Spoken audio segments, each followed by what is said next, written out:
Welcome to the Early Years Insights with me, Kathy Leatherbarrow from Eden. And today I have got Natalie, Head of Operations from Banana Moon, and Laura, Head of Early Years at Banana Moon. So welcome. Thank you for having us today. Thank you very much. More skills are required in leadership and management, aren't they now, when it comes to your staff team, as was, 10, 15 years ago. It was a dictatorial, leadership and management. You just did as you were told, and you completed an activity, and you did your next task. And we're now leaders.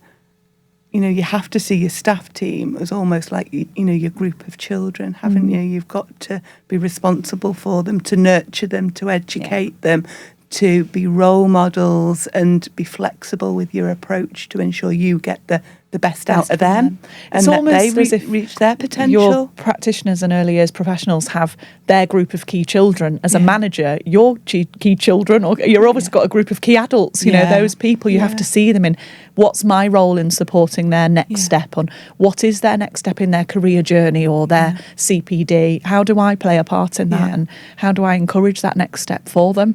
And it does all have to be individual. One thing, something that works for me might not work for Laura, and we always have to work out how we make sure that we are moving forwards with those. It's empowering them, isn't it, with knowledge? That's the conversation we had yesterday as well. We had the exact conversation yesterday. It was towards the end of the day, and we said, I said, as a manager, I've always preferred to manage people the way that they like to be managed than how I want to manage. So I try and find the right thing for them.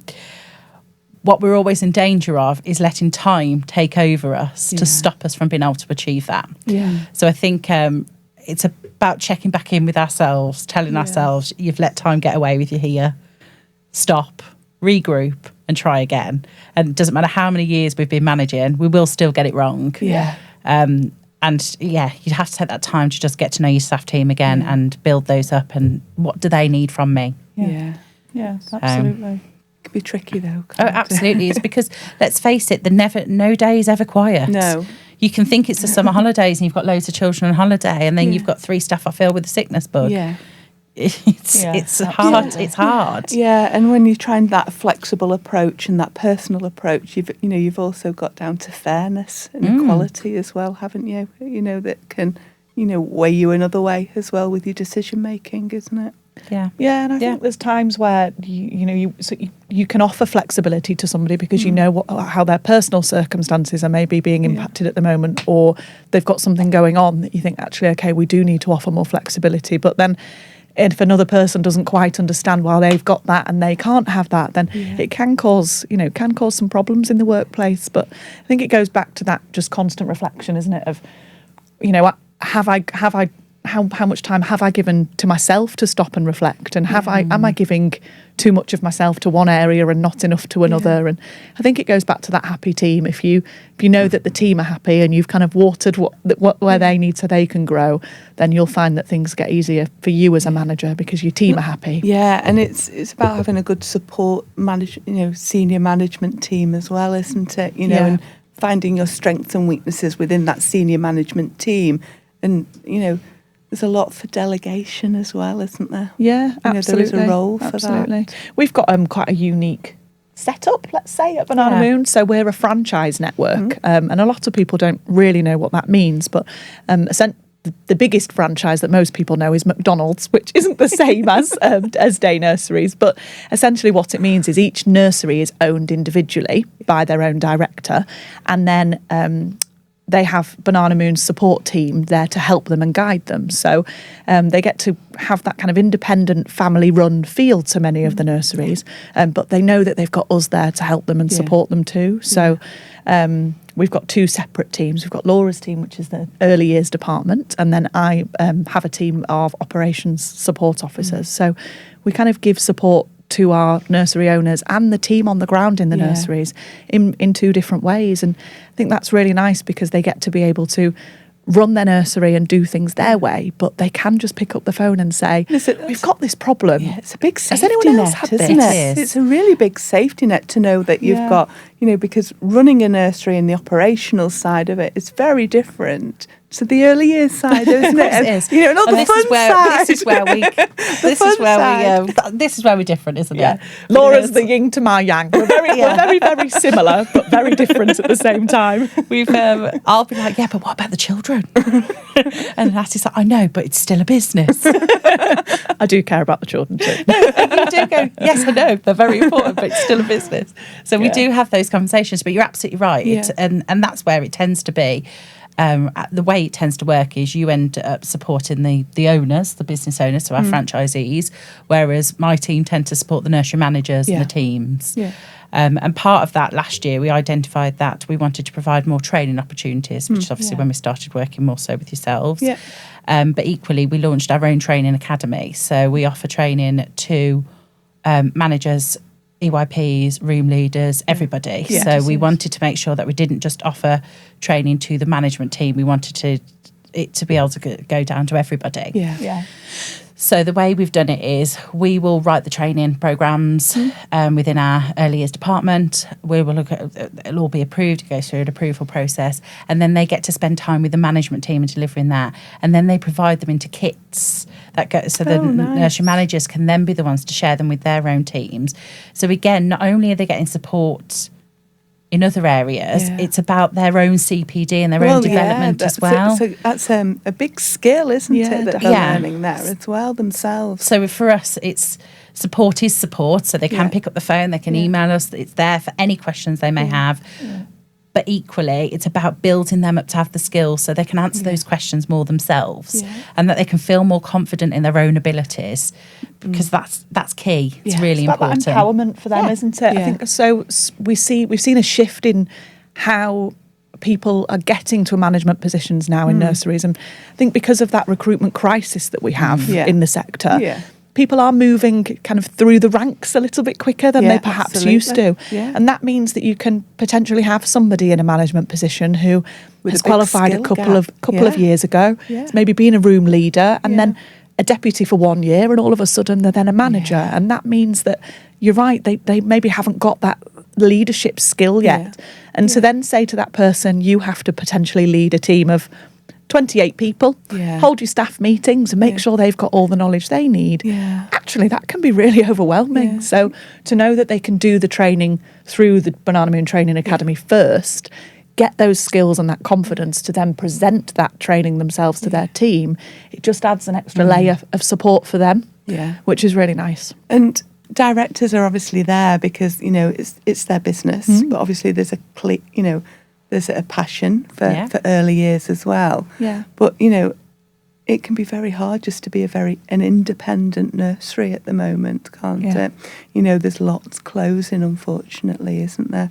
And it can be quite daunting. So if you've got that safety net of, the operational side and the early years side, it's a big weight off their shoulders, isn't it? Definitely. To support them with, their business. Yeah, and there's been, I probably speak for everybody when I say that every time I've checked my inbox for the last 6 months or so, I feel there's been a new gov.uk email that's come through, and it's almost every day at the moment. The last 6 months have been tough with legislation changes, with funding changes. There's been so much happening that actually our network have really needed each other because they've been able to fall back on each other and say, what are you doing with your consumables and how are you doing this? And, in terms of with the EYFS changes as well, it's been so important for them to be able to just say, I'm overwhelmed, can you help me? And having the two separate departments, I think, has made it clear for them to know who they can contact and where they get that support. But it's also made it very enjoyable for early years to not have to talk about funding. I think that. Sorry, I think that would be my approach too. Oh dear, It's been a tough 6 months for everybody. It's probably longer than that as well. But the last 6 months have been particularly difficult with all the changes. But hopefully those 9-month babies have got their funding, and everything will hopefully, fingers crossed, start to settle down now. So I do feel for those independent nurseries, and hopefully the advice and guidance that we can give to nurseries and the sector sector itself, hopefully that'll get to them as well, because it is beneficial for them. But I do feel for anybody independent at the minute, it's difficult. And I think in terms of our support, again, we've got so many nurseries in different local authorities. We've done what we can to help and to guide, to say this is how you can have your funding structure, or this is what you could charge here, and this is how you can ensure that the children who are receiving deprivation funding aren't segregated in any way, or there's been so many different conversations about the funding structures, but we've not been able to kind of say specifically exactly what each nursery must do, because again, every local authority is looking for different things. But and it can be, it could be a scenario that it does impact the care that then that child receives as well, because like you've just said about deprivation funding, and if children are just there for their set free funding hours, because that's all the family can, they can't afford any additional. It's about ensuring that that there's no segregation there, is there? There's no, isolation, that children aren't treated differently or unfairly. Having an ethical approach to that, delivering that funding. Absolutely. And this gap that was huge, that, there's potential for it to get bigger at the moment. And well, I really agree with that. And I just really worry about how this is all going to be put into place and implemented, because I think there's a potential for that, that gap, in terms of a poverty gap becoming even bigger. Yeah, I really agree, and it's it's awful that we're kind of in the position, but it goes back to the point that you said before about nurseries are businesses, and we do absolutely, we are as inclusive as possible, we are as supportive as possible to those families, especially at Banana Moon. But there have been conversations of, well, if maybe we can only provide these activities for these children, and can these children, because they pay more, they can get this, and just fills my heart with sorrow. Gosh, I know. And we were exactly the same, and very pleased to say that our network, we're all in agreement that that's absolutely not the ethos that we have, and all children will get the same opportunities. And that we will continue to reflect on those kind of cultural capital backgrounds, and I know you always refer to it as a backpack, so those cultural capital backpacks, and how do we fill it up, and what experiences can we give, and and I was really pleased to say, and proud to say, that I'm part of a network of nurseries that won't have any of those kind of structures in place. But I know there have been real genuine thoughts for some people. It just worries me. Yeah, it really worries me that until we're into it, and probably about 12, 18 months down the line, we're not going to see if there's any repercussions of that. But I've just got a real worry that gap is going to widen for a lot of children and families. I just hope that parents do the research and or have people around them that will help them do that research, so they can find the right place for them and their child. It's tough, isn't it? I agree. We had a lovely story at one of the nurseries where a child was in receipt of EYPP funding and additional funding, and they noticed that the child, although they were 3, they were still coming to nursery in a pushchair. So they asked the parent and said, why is that? That kind of professional curiosity again. And they said, by the time I've got them up on a morning and got them to nursery, I'll be late for work because they just don't walk quick enough. So then nursery kind of put their early years development head on and said, well, keeping them in the pushchair is not going to help them walk quicker or, help them develop those gross motor skills they need. So they use the EYPP funding to buy the child a balance bike and a helmet. So now the child rides to nursery on their bike. And I just love that story. It was really special. So now the little one flies into nursery on his bike. And with that a stronger core. Yeah. Better moving legs. and away on his journey preparing for that journey to school. He's that development for him now, for when he gets to school, it's going to be there. Well, also, it's that journey, isn't it? It could well be that she's caught 3 buses, isn't it? And it's.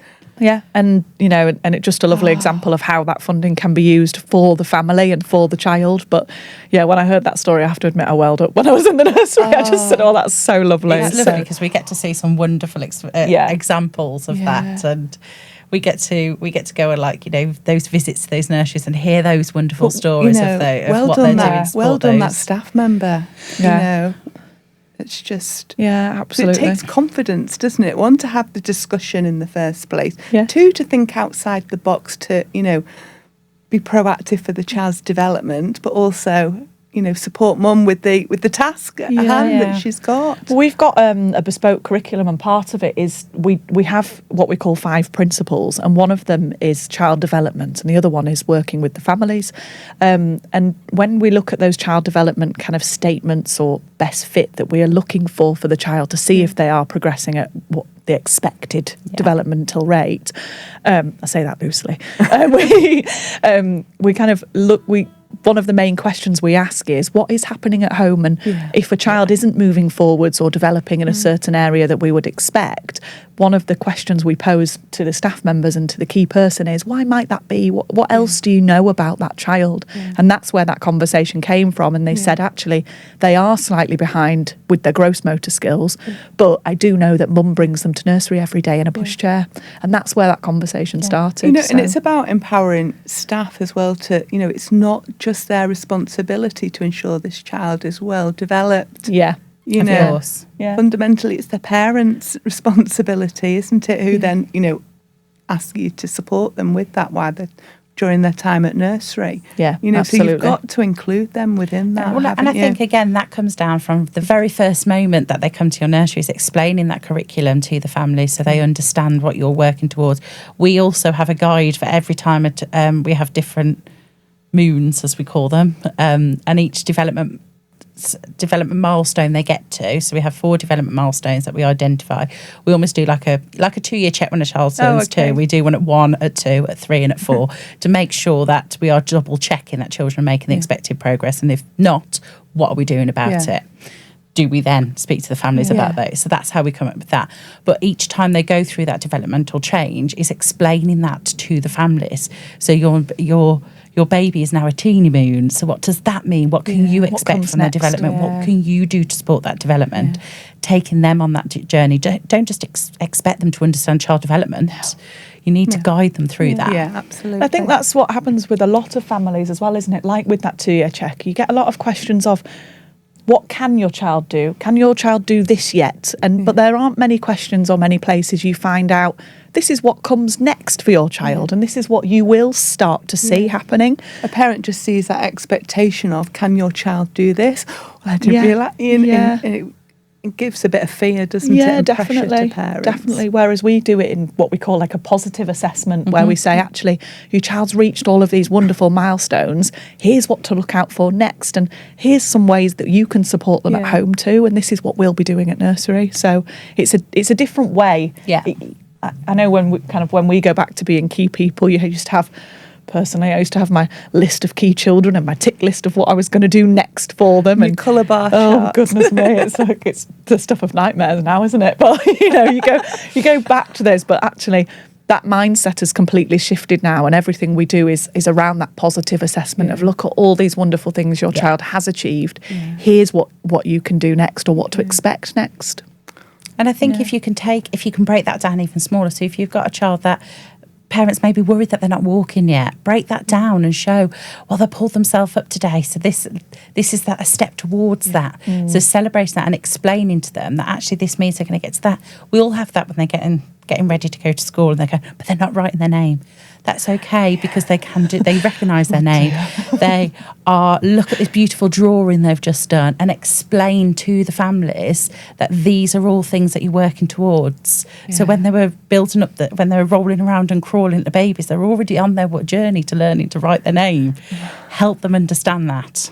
And, and also, it's about getting the message out there to parents, I think, as well, is that, when they finish with you at their end of their preschool year, that's not that curriculum finished. They've got another year of it to go. It's not, they shouldn't be, achieving all these, early learning goals and, coming to the end of this curriculum, and that's why reception is called reception, because, they're getting ready. They're finishing off all those building blocks that, the EYFS puts in place to begin their learning journey in year 1. And I just think, I think a lot of parents are under the, illusion that they start school and they start a different curriculum, in a different learning path. And that's why they should, be able to write their name and tie their shoelaces, and sit for 20 minutes on a carpet, and just not move. It's not that, is it? And if you explain, and if you spend that time explaining to families that actually, no, they're not sitting down on the carpet for that amount of time at the moment because their pelvis won't allow them to, then it's okay for them to understand that. I think you just, again, take them on the journey, help them understand. Yeah. We don't call it school readiness, do we? No.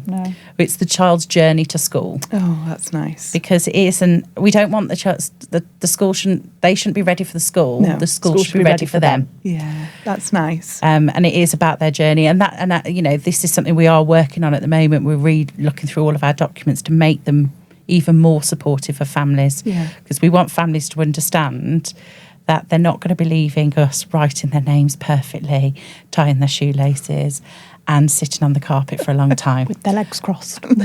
But they can negotiate. They can negotiate with their friends when they're over conflict. They can recognise their own belongings. They can probably put their shoes and coat on and zip it up. Ask for help. They can ask for help. Yeah. Absolutely sharing their feelings. That is so important. It's a huge one. So they will be doing so much stuff that they need, the foundations. And actually, if you speak to the teachers at school, that's what they want them to be able to do. It's just headlines get them worried, doesn't it? It is, and it's unfair. It is. We have, and it's unfair for the sector though as well, that we're trying to really push, and the government's attempting to get behind it as well, with the career drive. Seen the new advert? And, I saw them on a bus near me. I was walking past. I was going, what's that? It's everywhere, isn't it? But then headlines that this huge percentage of children aren't school readiness. Yeah. Then just puts a big bucket of water on on the sector that we're trying to empower. 100%. And I think. It's almost trying to undermine what we're doing and what we're working towards. And actually, we just need to remember they're children, and they are learning at such a fast pace, and the world is so big for them. We just need to take a moment and just enjoy those steps that they go through before they get to that. The time goes so fast as well, doesn't it? And you look back and think we're a lot more informed sector as well now, aren't we? If you think back to when I first started, there was no, separate, person for safeguarding. There was no separate person responsible for special educational needs and things like that. But we're getting more informed, when we're getting more professional. Social media as well, isn't it? You don't switch off from the sector. I don't. Anyway, I go home and it's on my social media. So more informed as well, and we are identifying a lot earlier any little issues or any little bits of, areas that a child is behind. We're identifying them a lot earlier in the child's life, so support can be put in place. So does that mean that child's not school ready? Would that child be in a stat, but they were school ready because nothing was identified, so many years ago? It's hard, isn't it? But I just think sometimes these stats and these headlines are not helping our sector or our children, and families that are trying their best to support children's development. And I think as well another extra level of work that early years has to do now is sometimes those waiting lists can be quite significant to get them additional support. So that's where they can't just wait for that support. They have to put that support in. And they do what they can do for those children, and being able to know where to go for that information, where to go for that guidance, and help that child's journey once they've identified that there's an area of additional needs. I don't want to say additional need, but what that child needs, because it's for that child's individual need, exactly. It's what that child needs, and we can't just stop and wait for that referral. You change what you need to do to support that child now. And again, it's so different in terms of local authority again, isn't it? Because some local authorities will have a fantastic support that's available for children that do have an additional need or need an independent journey or, that support that's needed. But unfortunately, there are still other local authorities, and we know this with our network, where the nurseries are asking for support for a family or for a child, and the local authority either hasn't got the money or just doesn't have its own support team to be able to offer that. So location, again, is a big factor into the support, or really potentially the future that child could have, depending on what support that can be given at this stage. Bigger, doesn't it? And we are sadly in a postcode lottery of SEND support. We really are. We see massive differences to one area to another. Some nurseries waiting 18 months, others are waiting a couple of months. Yeah. Wow. So it's a real difference to where they are. And actually, as a parent, you would then thinking, do I need to move to get my child the support that they need? And again, that's going to be difficult for some families. Then it comes back, doesn't it, to your leadership and management again. It really does. In terms of, them researching themselves to implement their practice and support that child may need. Yeah. So not only are you early years professional, you're also now having to retrain as a Senko and there's so many different hats as a nursery manager, isn't there? So many. So many different roles for them. But we do see a real difference for different postcodes, don't we? Which is huge. Heartbreaking, really. But it does go back to that support that you offer the families, and how well do you know them? How well do you get to know those families? They don't just drop their children off and go to work each morning. It's more than that. You're almost in a partnership with that family of supporting that child and them on their journey with you. And I think that comes back to the new EYFS as well, and what I see as the inspection framework coming into place as well. And and I've read it quite a few times now, and as being an ex-Ofsted inspector, you think, that's the path you're going down. But I can see there's going to be a real emphasis on your special educational needs children, your children living in poverty, your deprived children, any child with a minority. It's all about this narrowing the gap, whatever the gap may be, on whether it's SEN, social, economical.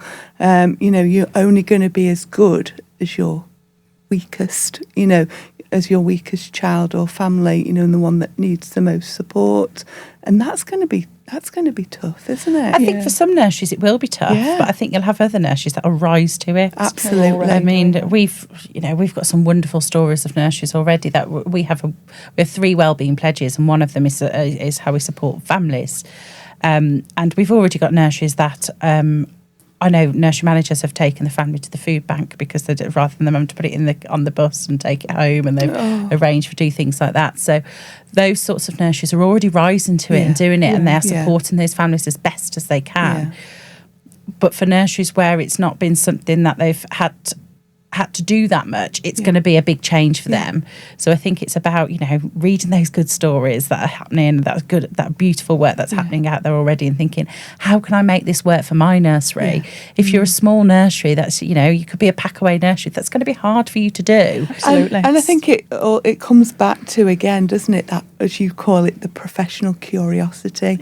You're not being nosy, you're not being intrusive if it's done correctly with empathy. It's about empowering a child and a family, isn't it? Yeah, it really is. That family needs to know that you don't just want the best for the child, you want the best for the whole family. And with no judgment, isn't it? No judgment, absolutely. Yeah.